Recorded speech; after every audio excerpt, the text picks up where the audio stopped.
പശ്ചിമ Himalayan മേഖലയിൽ മഴയ്ക്കും മഞ്ഞുവീഴ്ചയ്ക്കും സാധ്യതയുണ്ടെന്ന് കേന്ദ്ര കാലാവസ്ഥാ കേന്ദ്രം.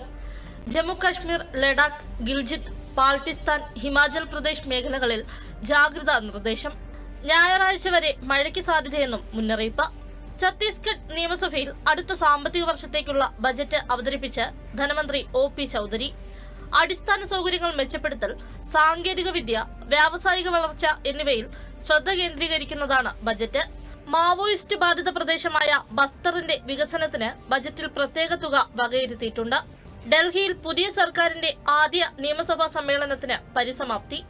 മുഖ്യമന്ത്രി രേഖ ഗുപ്ത ഉൾപ്പെടെ 70 MLA-മാരും സത്യപ്രതിജ്ഞ ചെയ്തു. വിജേന്ദർ ഗുപ്ത നിയമസഭയുടെ സ്പീക്കറായി ഏകകണ്ഠമായി തിരഞ്ഞെടുക്കപ്പെട്ടു. ഫെബ്രുവരി 24-ന് ആരംഭിച്ച സമ്മേളനത്തിൽ വിവിധ പ്രധാന വിഷയങ്ങളിൽ ചർച്ചകളും നടന്നു. പാകിസ്ഥാൻ നുഴഞ്ഞുകയറ്റക്കാരനെ സുരക്ഷാ സേന വധിച്ചു. അമൃത്സറിലെ ഇന്ത്യ-പാകിസ്ഥാൻ അതിർത്തിയിൽ ഇന്നലെയാണ് സംഭവം. കഴിഞ്ഞ ബുധനാഴ്ച പത്താൻകോട്ട് അതിർത്തിയിൽ നിന്നും ഒരു പാകിസ്ഥാൻ നുഴഞ്ഞുകയറ്റക്കാരനെയും BSF വധിച്ചിരുന്നു.